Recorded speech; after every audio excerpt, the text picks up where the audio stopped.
All right, we'll get started because it is 2:30 and we have a 3:30 session and we want as much, share as much with you guys.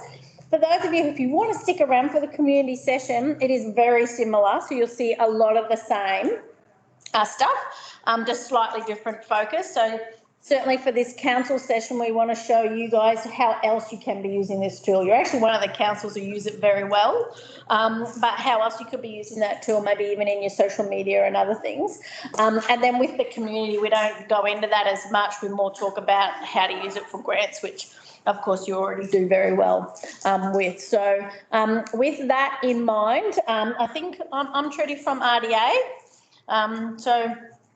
Most of you I know or met at some stage, and even for those online, for the Regional Development Australia, we've got 10 councils across the Darling Downs Southwest footprint, and between the councils and us, we fund this tool. Now, the reason we fund this tool is we want more grants to be won across our region, not only by councils but also by community groups, because if we win more of the state and federal grant bucket, that straight away is an economic stimulus for our region, as well as the legacy of whatever you're building or doing, you know, that you've just got funding for.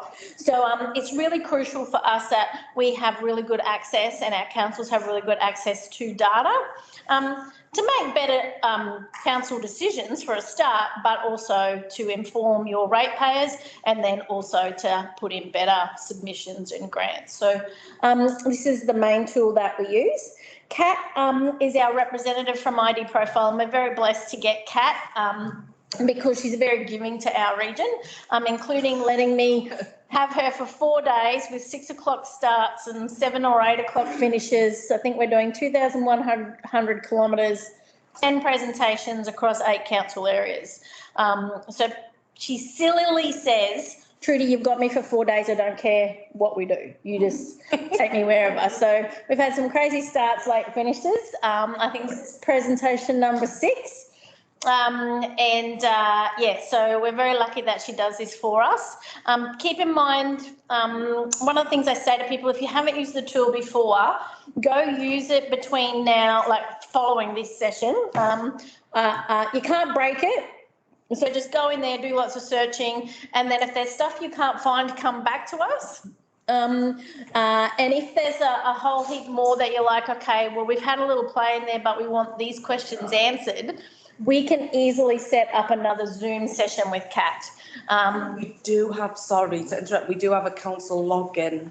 Yes. So will you be going into that? Yep. Yes, I don't know if everybody's aware of that, so yeah. So about 90% of what Kat's going to run through today is publicly available. So your ratepayers, community groups across the region, they can go in and see this. That's just a website.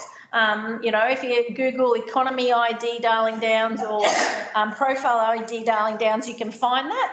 So 90% of what we're going to take you through is publicly available. And then you'll see there on the screen at the moment under economic tools, there's a couple of economic tools that's password protected. So you guys have got a password to that to use here in the council. And obviously we do as well.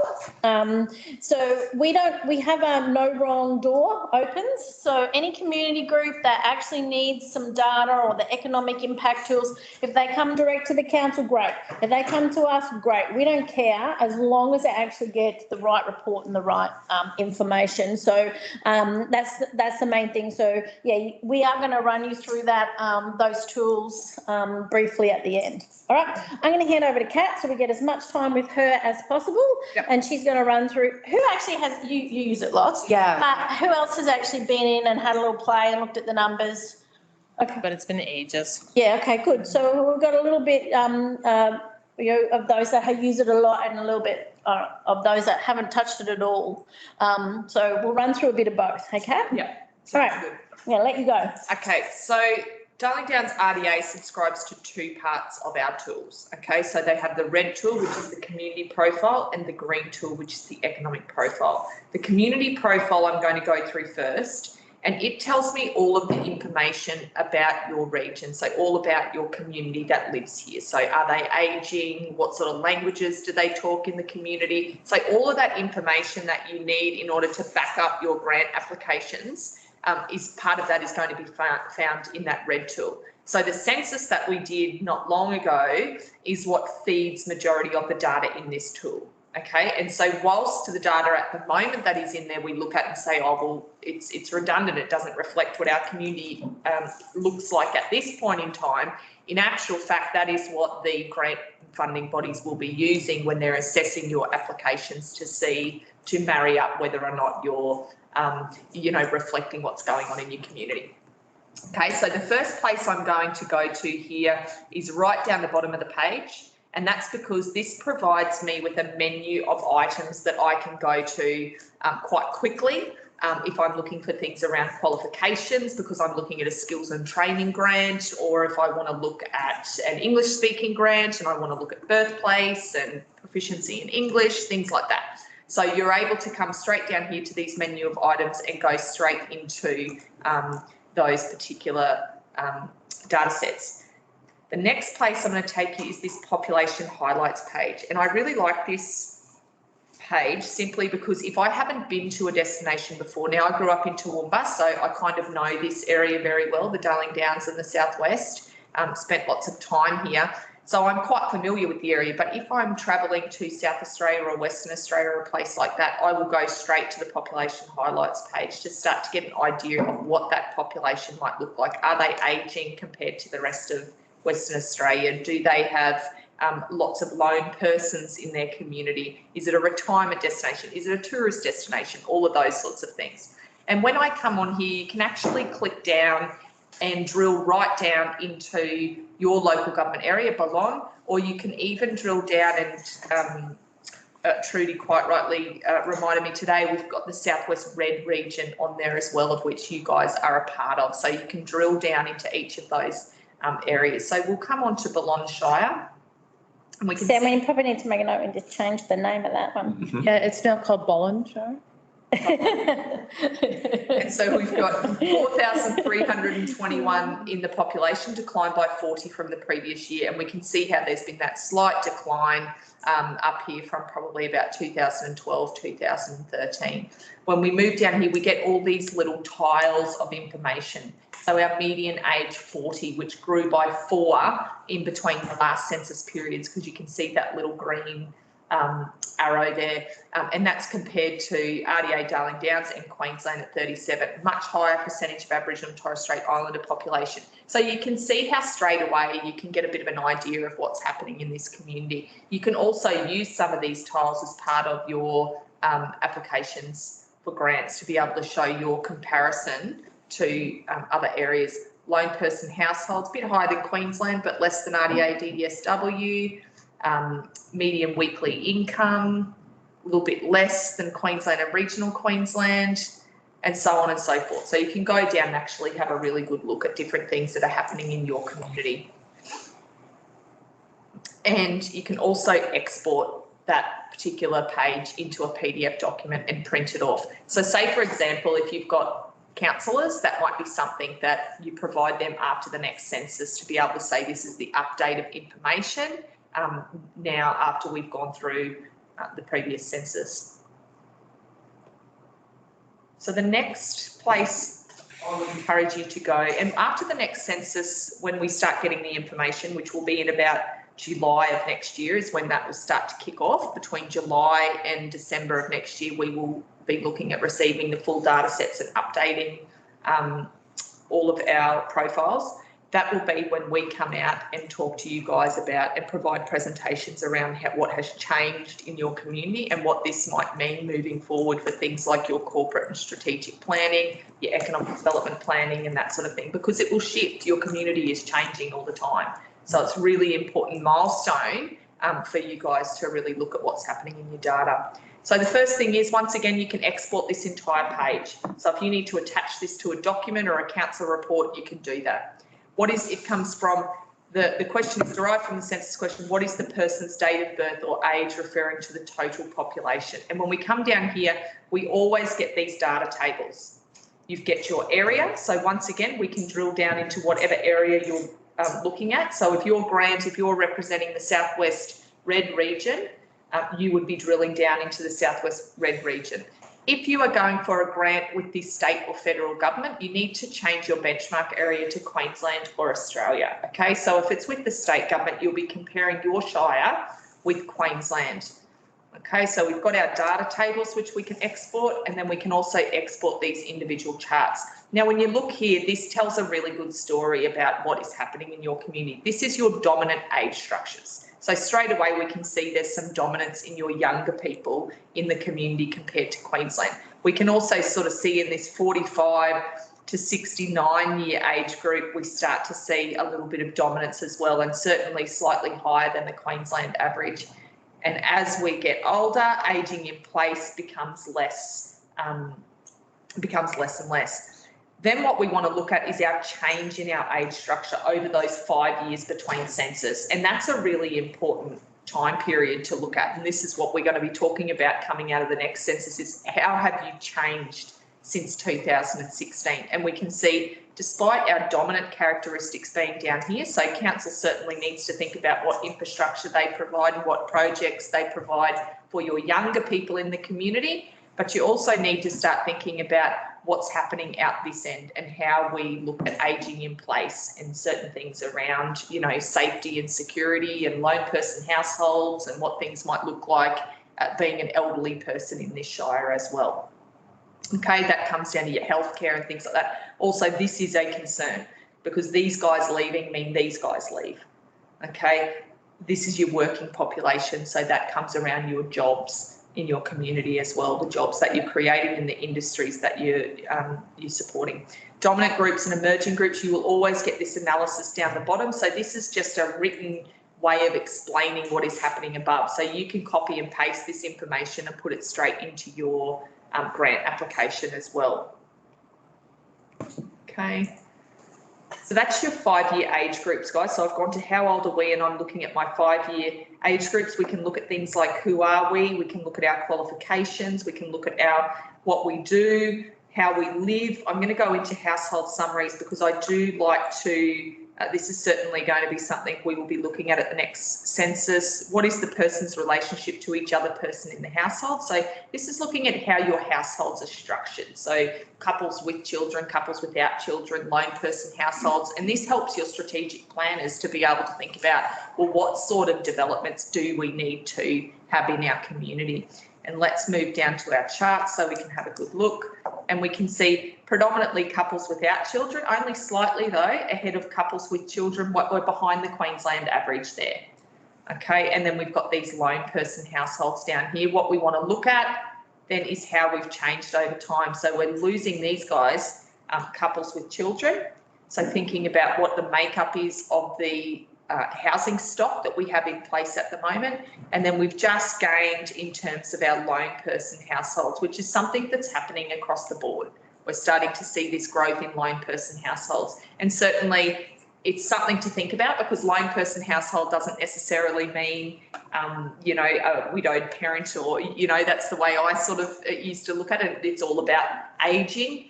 It isn't necessarily anymore. It's about people who have chosen to live on their own, or you've got workers that are living on their own in your community and flying in, flying out, driving in, driving out, that sort of thing. So certainly another one to look at. Dominant and emerging groups, we can see here as well. So that's our household type. The next place I'm going to take you guys is your job seeker information. So we normally spend about 20 minutes on this tool. So I'm just flicking through. You guys can go to any of these things. Say, for example, if you're looking at skills and training, you might want to look at your qualification and highest level of schooling.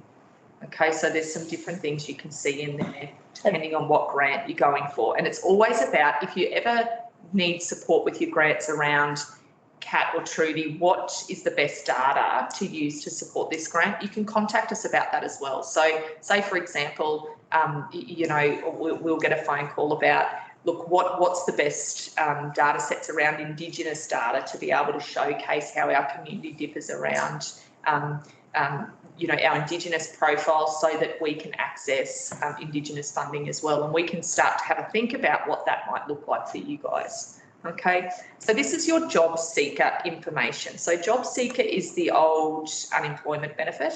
and it takes into this data takes into consideration job seeker and youth allowance recipients. Okay, and the reason why I really like this data, and I had a conversation with an RDA actually in Western Australia today in the Kimberley, and they were saying, why does this data differ to your, say, for example, your unemployment rate or the information coming out of the labour force survey?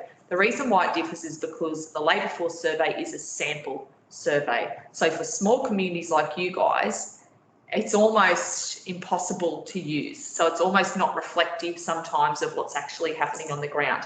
Whereas the thing I like about job seeker information, and we've only been given access to this since COVID, is that it is across the table payments. Okay, so whilst in the Kimberley it was saying that there was 1,500 people unemployed in the last quarter, in their job seeker information, people accessing benefits, there was 4,200. So a huge discrepancy around what's happening in those data sets. And that's just simply because the labour force survey doesn't reflect as well in those smaller communities. So here we're talking about across the table payments, and we can see for Ballon, we've got 192 people were accessing payments in March 2020, which was what we would consider sort of almost, that pre-COVID period. And then now we've got 205 people accessing youth allowance and job seeker. So not a huge increase, or what's actually happened is we've made some good headway against the increases that we would have seen in June. So you can look at that month by month. Okay, so month by month that gets updated. At the moment, we're up to June 2021. What we do want to look at, what I'm going to show you is, so we've... Sorry, Katrina, just in that job seeker figure, Yep. does that also incorporate, like you get a benefit if your hours have been reduced? You're not necessarily unemployed, you've just got less work hours. Yes. So that also, that also takes into consideration people who may be working, I think it's up to 10 hours a week. So there is a proportion of people who within this payment would be working, but these are people who are actually receiving a government benefit, which I like because it starts to talk to me about the fact that perhaps they would like to work, they're either underemployed or that sort of thing. So we can't decipher that. But it certainly gives us an idea of how many people are willing to access a particular payment. And we can see from March to June, that number increased by almost 100 in the Shire here, as compared to now, I think it was down to maybe 22, 21 or 22 we just saw before. And you can see there, RDA, Southwest region, 6,121 during the peak of the COVID period, and now I think that's down around maybe 1,500 recipients, Trudy, was it? Yeah, 1,577. So you can see that difference between what happened with COVID, and then now we've come back to, so Ballon is just 13, an additional 13. So this is sort of the number that people are saying, a lot of the councils are saying, look, if we could get back to our pre-COVID sort of level in terms of job seeker and youth allowance, that would be, a good place to find yourself. So when you look at this and you look at places like Quilpie and even Paru, they're not that, in terms of numbers, they're not that far off. So yeah. Baloo's not on there. It's the only local government in all of Australia where nobody's on job seeker. Wow. I had another RDA ring me going, I had to look up where the hell Baloo is because it's the only local government not getting job seeker. Is that because everyone is employed or because there's not that many? Yeah. Oh. And work, you're working. In Paru, one of the What are they doing? comments from the participants today said, oh yeah, that's because you get run out of town if you don't have a job. And I thought, well, maybe that's what we have to do. Anyway, but I just thought, for anyone who knows our region, they're like, there's only 9 there, not 10. It's Baloo that's missing. So that's that job seeker data. So you will get updated when that new information comes through. So there's often an email that comes out and says the new data has been added. So it's worth keeping an eye on. Now, the last thing I'm going And to I'm show you pretty sure, is- Garnet, you get those updates when new data's been added, hey? Yeah, and we usually put it through our social media or on one of our newsletters just to say, hey, look, it's been updated. Yeah. So this here is just a tool you can use. It's a report writer. So it's there for you guys to be able to come in, select your area and your benchmark area. You come in here, don't worry about, just keep it at usual residence and comparison year 2011, unless you want to go back and compare what's changed over the last 10 years. you can do that. Some councils write little reports or little community information sheets about, what's changed in the Shire over 10 years, and they start to have a look through some of their data sets. But you can come through here and click off, you might just want your 5-year age groups, your birthplace information, language spoken at home, household incomes, household size, that sort of thing. And you can come down and actually put your email address in and send yourself that report in PDF or Word. Okay, so if you send it to yourself in Word, it's probably a little bit more practical because you can take out all the bits that you don't want and actually then just PDF it with your Shire's logo on it, and it looks like it's your own document and put it on your website, something like that. So there are ways of being able to do that. So that's sort of our community profile. Are there any questions on that one? Next year, that's going to look very different. Yes. Because Yeah. we'll have some new data. 100%. So the next one we've got is our green tool, which is our economic profile. Now it's different in the fact that it gets updated yearly, okay, and it gets updated via information like national and state accounts when they get reconciled in December. That's why the data normally comes out in March.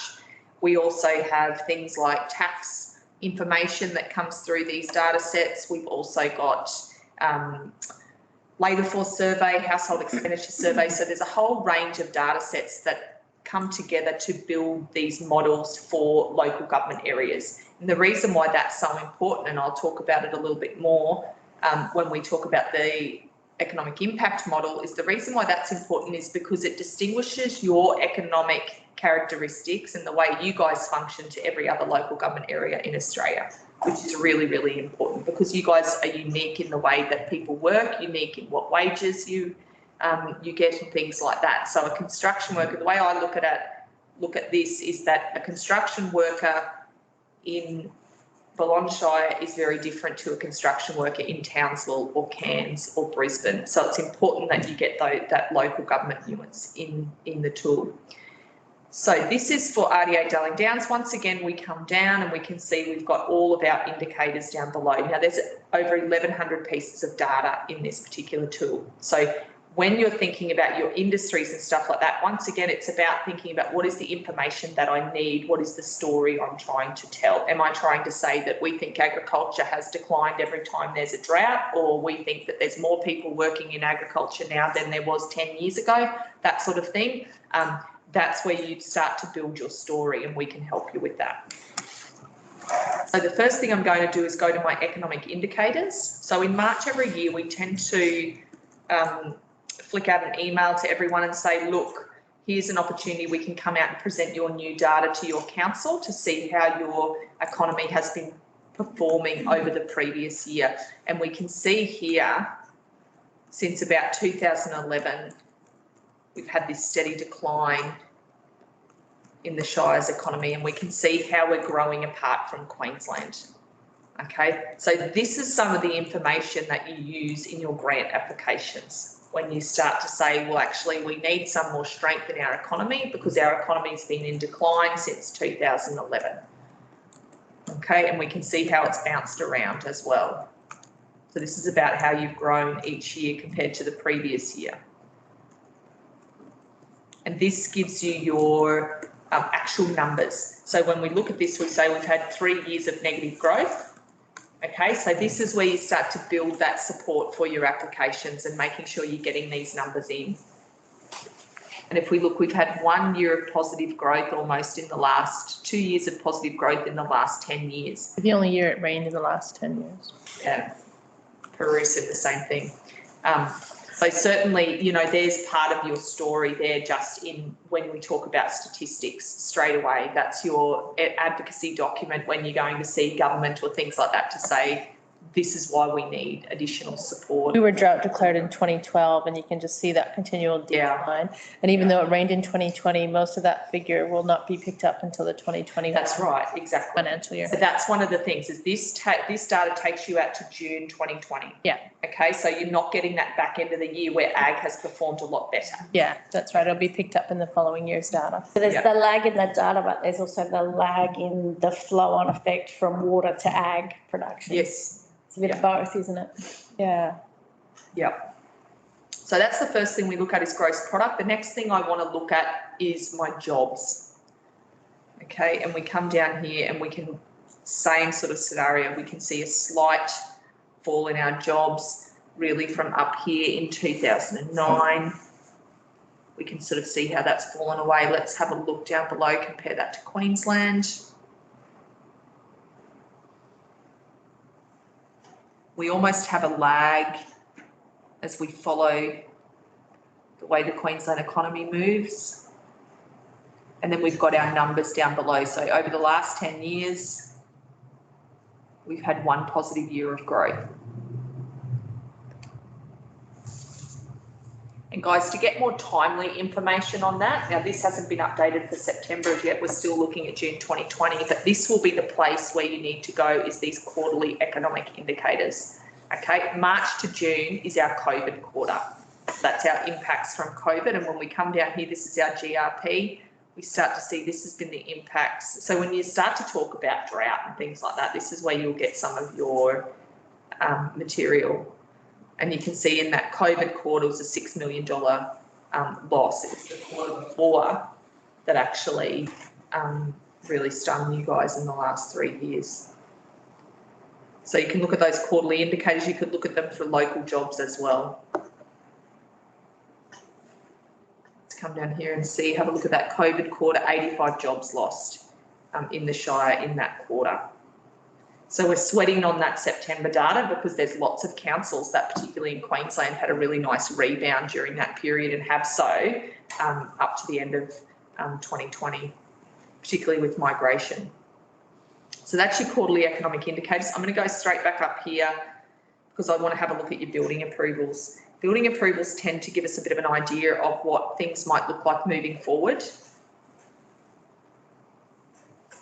Residential building approvals are up and we can see a little bit of non-residential too. So that's your financial year. That'll jump next year with some of the stuff you guys have got going on.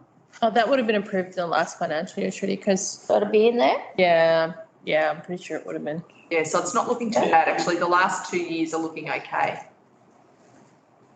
And you can get your actual figures down here, guys. So for your media grabs and things like that when you start building approvals. Got some information there.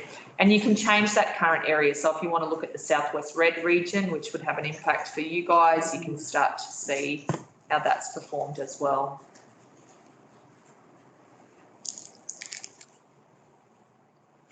Okay, so that's my economic indicators, and they're normally the three that I would go to most: gross product, local employment, and my building approvals. Now we've got that job seeker information.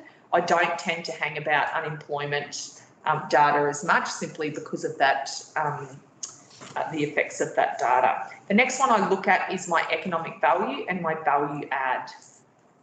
Okay. And the reason I'm looking at value add is I really want to have a look at the profitability of your industries in your community. So output takes into consideration all of the inputs that go into your business or your industries as well. Whereas value add, it's really that cream on the crop. How profitable are our businesses? I'll come back to your Shire. And I want to change my comparison year because I just want to see what's happened over the last year. And I'm going to go straight down to my chart so we can see ag is the biggest industry in terms of value add, followed by healthcare, social assistance, retail trade, public admin, education. Let's move down. We can see how agriculture has been impacted over that previous year. So that's, once again, information that you guys can use as part of those grant applications to be able to show how agriculture has declined. If you were drought declared in 2012, you can also come up here and change your comparison year to be able to say, well, since 2012, this has been our loss in terms of value add on our economy because of the drought. And that would have been right. That 2019 was the worst year as far as the drought. So Yeah. Not a surprise it contracted pretty heavily. Yeah. And you can see here, here's your accommodation and food services and retail trade taking a hit which would have mostly been driven by COVID as well. So here's your dominant and emerging group analysis. So once again, you can use all of this information in any of your reporting or documents or whatever grant applications. Like if you're trying to apply for a grant to diversify into another area apart from ag, you'd use the effect that the drought's had on ag as that piece of information. If you're trying to attract a business to the region in the ag sector, it's probably not something. Well, the next lot of data that comes through, so you're picking up that, 2021 year, it'll Yes. paint a very different picture. Yes. You'll have this huge swing up in ag and it'll look completely opposite than that. And I don't know if you touched on it, but I heard Kat say about the exports. You can export just Oh, one of yes. the files, but you can export the whole thing. But then for anyone who's in your comms teams, there's the share as well. So you can actually share direct to Facebook. But again, you pick and choose which data you want to share and what story you're putting around it. Certainly when new data comes out, that's a good opportunity to just like randomly share something every day or two in the new data that highlights how well you're doing. And that share feature at the top rather than the export Yeah. is good for the social media. Yeah. Yeah. So the next one I want to show you is your local employment. So this sort of tells me the same thing, but in terms of employment. So the first thing we talked about was gross regional product and local employment. Now we're talking about value add and local employment again. And the other thing that you can do that I didn't show you on the other page is you can actually drill down into your industry. So you can start to drill down into, well, what our job losses in accommodation and food services, where were they in food and beverage services? Our job losses in, construction, where were they in construction services? So you can actually drill down to that subsector to be able to get a clearer picture of what's happening. Let's have a look at manufacturing. So you can see food product manufacturing. Have I been able to do that for the last 3.5 years and I didn't know it? Even you learned something. Oh my God. I was like, she's so all over this. But yay, even a takeaway for you. That's good. That's worth the drive, that one. So food and fuel retailing both took a big hit during that period as well, which is interesting in your retail trade. Would that reflect a couple of businesses that have closed during that period? Yeah. We can It's see interesting when sometimes we pull up things and there's like something that stands out and we're like, so what happened in 2018? And then someone in the room goes, oh, that business closed, or that's when the workshop burnt down, or something like that we just don't know. And it explains like these peaks or little weird things. So it's amazing. You've always got to have like this, have a look at the numbers, have a look at the data, and it explains quite a lot in itself, but then that on the ground Context. it's so important as well. It's really, really important. We've got a couple of councils at the moment doing the economic health check. I think you guys looked into it. We did, yeah. Yeah, and just the stuff that's coming out is really quite clever, you know what I mean? And it really adds together all the flavours, you know what I mean, which is just so important. But this is really interesting, and this is what we've seen across a number of shires coming out west in this part of Queensland, is this drop in GRP for agriculture, but this increase in employment in FTE. So what we're really seeing is that people are just working longer and harder for less. Okay, so what it can also mean is that you may have one person working, and it's being calculated as 2 FTE. Okay. In that period, particularly that 19, start of 20 period, well, there's a couple of things going on. The worst year of the drought was 2019. So if staff left or you made people redundant, you just started doing their work. So as a business owner, you're probably doing 3 or 4 people's job, not just what you were doing. But I think the other challenge since COVID and the challenges around borders is you haven't been able to get staff. Even if you could afford to hire them, you haven't been able to get them. So again, that workload has been really heavy on a lot of business people because there's just nobody that wants to do it. Well, one of the other councils suggested to us that some of the backpackers may have been volunteer, cash, and now they haven't got access to them as much. They're actually having to get people on the books. So it looks like an increase in hires. They probably had people in there before, but maybe they weren't on the books. I wouldn't have thought that was a huge, I don't know, what do you got? I think it's. I think a lot of underage, especially on the grape farms and all that kind of stuff, there's a lot of underage people that work there, so they're probably getting cash in hand, and then eventually they reach that sort of 18 and they have to have a tax file number and they have to be on the books. So that's probably Yeah. something that, It might be interesting, I reckon, the next lot of data drop are Yeah. also around when they started rolling out some of the COVID stimulus packages. If you didn't have people on your books or you weren't doing some of that, then they weren't available for it. So I think some businesses very quickly got people on so that they could then actually access some of that assistance that was floating around. So that might be one to watch, I think. If you were a sole trader, I think you couldn't access a lot of it. Yeah. So that was another, because I know Garnet would say a lot of our businesses, even some of the clothing shops and other things, people just ran them as sole traders. Yeah. You didn't even have For yourself. yourself. No. Yeah. So I know for the assistance that was available last year, a lot of people struggled to apply for it because of their business structure. Yeah.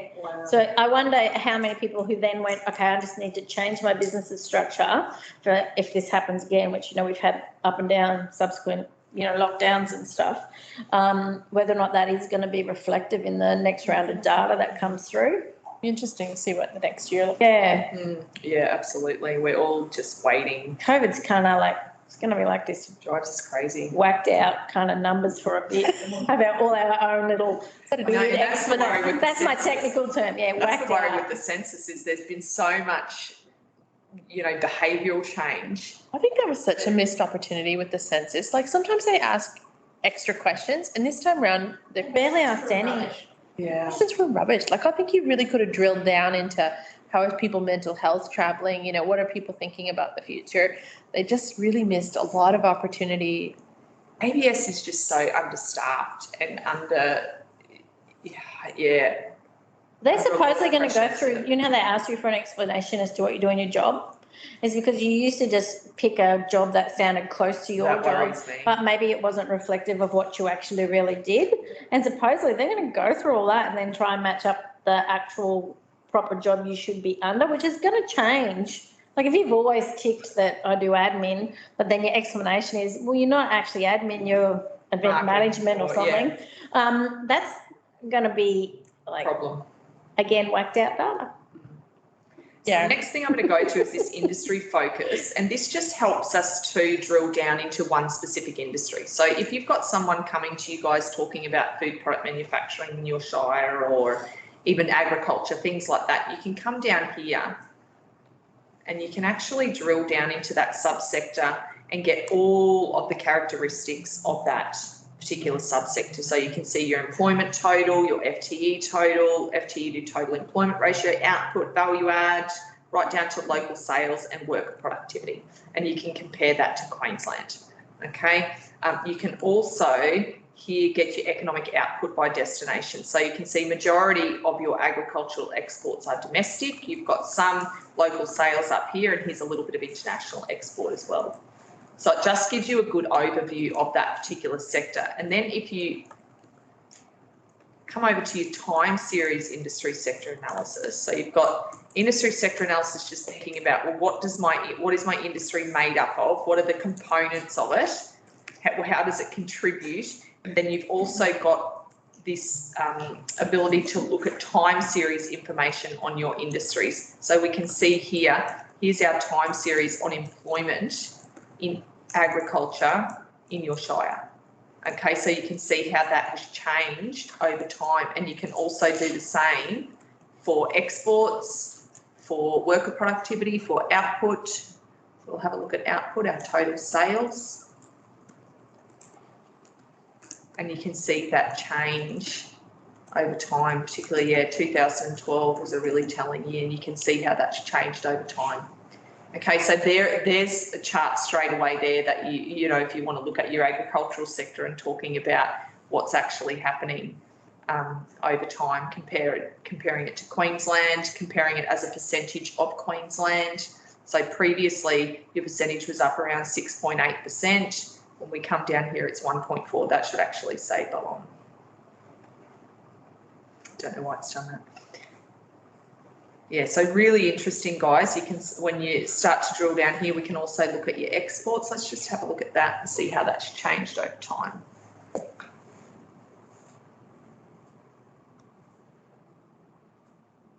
Yeah, same thing. 2012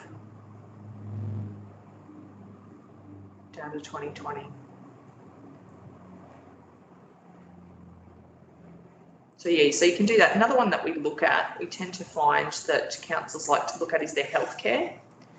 Just simply because if you've got ageing in your community, you want to be ensuring that your healthcare and social assistance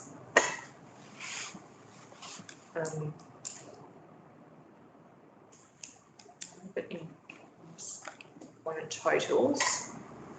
Let's have a look at how that's performing. So when you get your next bit of census, if that's starting to really tell us, you know, with some more certainty around this ageing in place, it'll be important to come back and have a look at the investment that's occurred into healthcare and social assistance in your shire, and have a think about, you know, that like using that local knowledge around what sort of assistance you do have here for, you know, things like telehealth,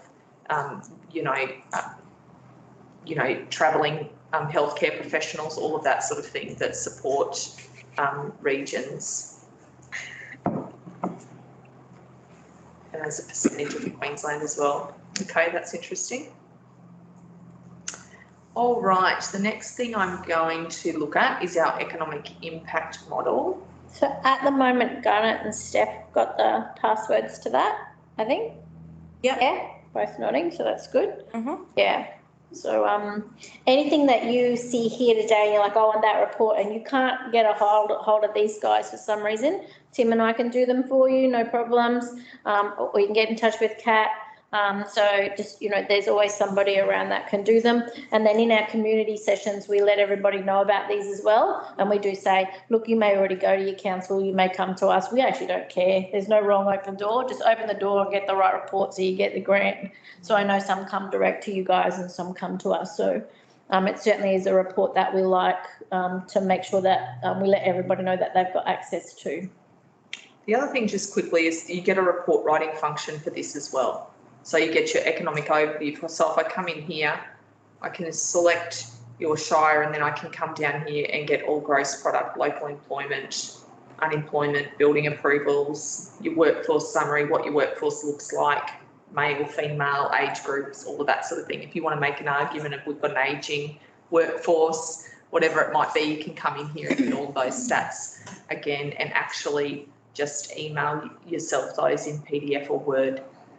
Okay, and down the bottom, guys, you've got all of this supporting information. One of the things people do get confused about sometimes is what is the industry sector definition I need to use for the economic impact model.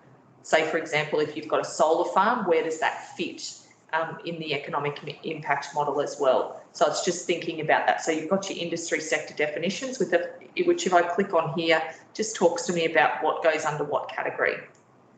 Okay, so forestry, logging, dairy, cattle farming. When we come down here and we come to manufacturing, this is one that sometimes gets a bit confusing because you've got food product manufacturing, which dairy products come under, but then you've got your beverage and tobacco manufacturing, which doesn't include dairy, that comes under food product manufacturing. So it's just knowing those little nuances to support your application and make sure you're putting things in the right area.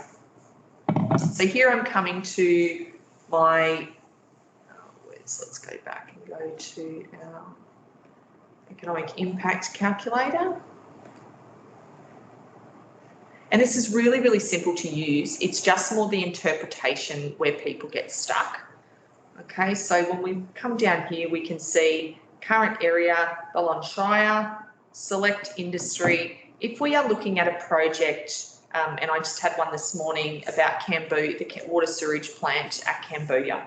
Okay, so it's 5.6 million construction to construct this particular sewage plant. So if we look at this and we come down and we say building construction, that project, because it's 5.6 million, we will represent that in terms of sales. Okay, so here we put it's a $5.6 million sewage plant in Cambodia, and I would just put Cambodia sewage plant in there in the scenario. So we can see Balonne building construction sales 5.6 million. When we come down here, we can see this is just all about our we're our starting point. Okay, so your grant application is probably not going to ask you about that. That's just to tell us, okay, where are we starting at in terms of the building construction sector in your shire? What is the starting point for all industries in your shire? So how big is your GRP? Here we've got our impacts on our Balonne Shire economy. Our direct impact is the $5.6 million. So your grant application, the one that Toowoomba are going for, it says what is the direct impact of this in terms of jobs and output. So I'm looking here and I say 5.6 million and 10 jobs. Okay, then we come down and we get our industrial and our consumption impact. Industrial impact is about our supply chain activity. So we have to buy stuff in order to be able to build this project. So we'll need to buy pipes and different materials. So as we buy those things, that creates a multiplier through the economy, and that company then can go on and purchase other things, and it creates this flow on through our business community. Then we've got our consumption impact as people who are working on the project spend their wages throughout the community. So we can see here the total impact is 8.51 and the total jobs is 20. The discrepancy between local jobs and resident jobs is just about the way in your construction sector you might employ people in the region. So some people might be coming from outside of the region to participate in these jobs. So you can see here the local jobs you offer at 20 in the region, 19 of those jobs will be taken up by residents. Now you probably aren't going to be asked that in the application. There was a particular application that asked for that, so we added it to the model. Okay, they wanted to know, well, actually, how many of those are going to be local to your area. So we can see here 20 local jobs, 8.51 million in terms of economic output. Our direct impact is 5.6 million. If you get asked your indirect impact, it is your industrial and consumption impact added together. Okay, so it would be 2.91, that looks like there.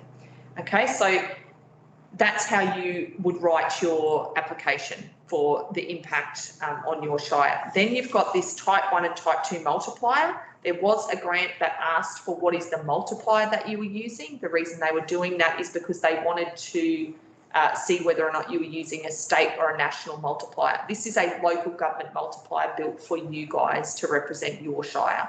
Okay, and that's because of those reasons I talked about previously, where a construction worker here is different to a construction worker elsewhere. They earn different money, they spend their money differently, all of that sort of thing. So then you've got your impact on the Queensland economy. So the impact is 9.01 million and then 10.5 million on the Australian economy as money flows outside of this shire, as you guys might access goods over the border in New South Wales. You may be accessing goods in Toowoomba, Brisbane, that sort of thing. Okay, then down the bottom, guys, you get all of this information, which gives you all of the, I guess, definitions and all of the different components of how that money moves through the economy. Okay, so this is all provided. This is not all necessarily going to be required for your application, but there will be components of this that are required for your application. So it's all there for you to use. You can export that entire page into Word or PDF. I would suggest doing it in Word and taking out any of the bits that you don't need. The main thing that you're going to need is this table. And even that table, I would be exporting it into, so when I worked at council, I would have exported it into, it's going to export for me straight away, into a CSV or a Word document, and I would have taken out my type 1, type 2 multipliers. If it was for the state government, I would have taken out my impact on the Australian economy. I would have taken out my starting position for Balonne Shire. So I would have just put in the details that they required for that application. Okay.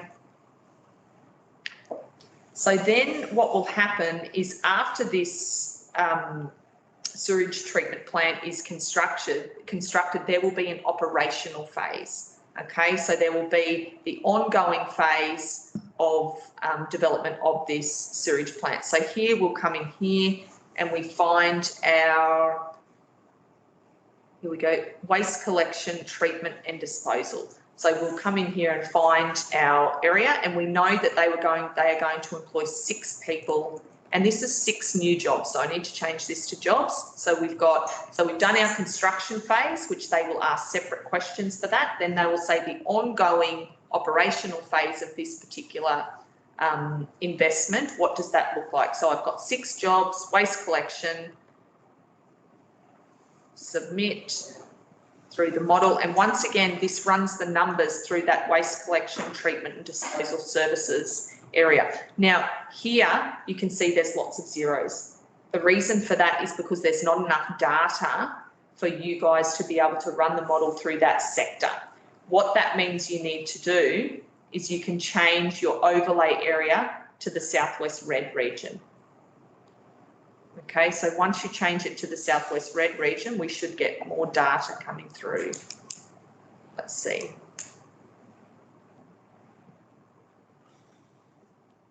And that will provide you with the information. So what the model does is it draws on all of the data for your particular region. If you don't have, for example, a food product manufacturing sector, or if you're in the middle of the Katherine in the Northern Territory and you don't have a, Fishing? any agriculture or any of those sorts of things, it will show up with nothing. So you need to find either a like-minded council, or you need to look at the Northern Territory as a whole. Okay, so here we're lucky we've got the Southwest Red region, and we're able to use that information and look at the starting position for those guys, direct impact on waste collection, industrial impact, consumption impact, and once again you go through those variables. Lining up with output is the main column, and your local jobs. I wouldn't worry about the residents' jobs unless they ask specifically. They haven't asked that question on any of the grant applications, I think, in the last 2 or 3 years. Another thing that sometimes they ask for, and this is where you'll have to come to us for help, is they sometimes ask for what is the impact on Indigenous employment or on youth employment. That's where you would come to us, and we will figure out those for you based on your percentages of people employed in those industries that opt in as Indigenous. Okay, so that's where you come to us and we can provide you with those numbers, not a problem. Okay, so that's your operational phase. Now, does anyone have any questions? Yeah, I just struggle a bit sometimes with the operational phase. If, for example, it's a project that we don't know how much it's going to generate once it's completed. So, for instance, the upgrade of the River Foreshore, a project similar to that. Yep. How would we? So is the River Foreshore project, so that's one that's going now? That's just going to start, yeah. Yep. And is it physical, it may not have an operational phase. So are you, As such, yes, yeah. so what, But still, the grant application might ask that question. Steph, because somebody's got to mow it and maintain it. Oh, yeah, that's The true. increase in jobs is always one. The jobs is easy. If you know, and if you know. Yes, many of the if you know, yes, yeah. The other one though is probably with something like that is how many extra people would it attract to the region? Yeah, use your, figuring that out as well. yeah, it's It's your best guesstimate. Yeah, yeah. that's where you use your, so say for example, if I you're do talking about, estimates, but I don't know if it works. if you're talking about visitation, that's where you would use your event impact calculator. Okay, so if you're increasing, if you're saying, well, we think this river walk is going to bring an additional 2 people per day. I'm just Yeah, throwing it out there. Yeah. You know what I mean? 5 additional family a day or something like that. You're able to run that through the model through this sort of thing. Okay, so you would come in here and you would say a sport and recreation activity. So recreation activity, you would look at, I would just select region. Okay, now this significance of the event is about where are you drawing your visitor from. Okay, so if it's local, it's within your local government boundary. If it's region, it's probably in a region like this, 3 to 4 hours away. Okay, people tend to drive a lot more. That'd be true, because people come to water ski, so you could say if you're extending the river foreshore and making it more beautiful, people come from Gundy and Roma to water ski, so you're well within your regional. Yeah. Yep, so Yeah. I would look at that as region. Start date, I would just select any date, so you could just go 28th of August, length of the event 1 day, estimated attendance per day, and you might say, you know, we think we'll get an additional 20 people per day. I'm just totally throwing this out there. You know, and we think that that would bring maybe, you know, between petrol and things like that, maybe an additional $20 per person per day. So then you could submit that through the model and it would give you a bit of an indication of what maybe the economic benefit might be. And then you would times that by 365. So there's little ways of being able to do it. That's where it's good sometimes. I've got a book a meeting function at the bottom of my email. And so you can just clock in for 30 minutes and we can just actually nut through it and start to think about, well, how else could we, you know, how else can we build a story and build a case? Yeah. There's that way, because there's no real operational phase unless you put in there, say, for example, some of the council services. Yeah. But you can't break down, you don't want to break down employment into 0.01 of a, landscaper or, you know, that sort of thing. So it's just really thinking about what that might actually look like. But there's ways and means of being able to do it, you know, and certainly,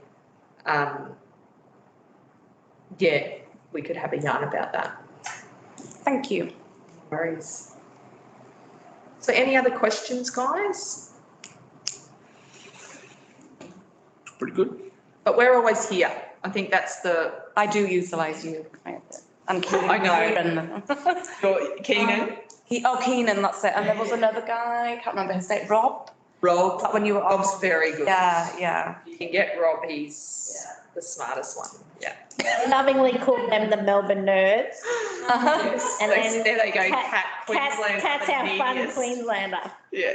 They go, Cat Queensland is the neediest state in the country with this stuff. I'm like, well, that's because I told them to call us. Well, if the service is there, you're better off utilising it and getting it right and putting in a good application. I also find, Queensland is one of the most successful states in terms of the grant applications as well, Queensland and Northern Territory. And I think it's because they're just, they utilise the service. Yeah. Yeah. So that's sort of everything, guys, in a nutshell. You get on and have a play and, you know, make sure you contact us if you need anything or you're looking for something very specific about an industry or advocacy report or anything like that. And Sam and Matt, we were talking about it, once the census comes in, we'll do another round trip and it'll be around, okay, what's the state of the region? So it'll be a bit more of a presentation, like PowerPoint presentation style, having a look at some of the things that we've seen significant changes in between that, the two census periods, rather than a tour of the tool itself. You know, because I think we've done a few of them now. So, you know, you should have, like, all we're trying to do is get more people within your teams to actually know what's in there and how they can be using it. But I think that one will do a bit more of a presentation as to, like, an analysis of pulling out some of the highlights and the key features.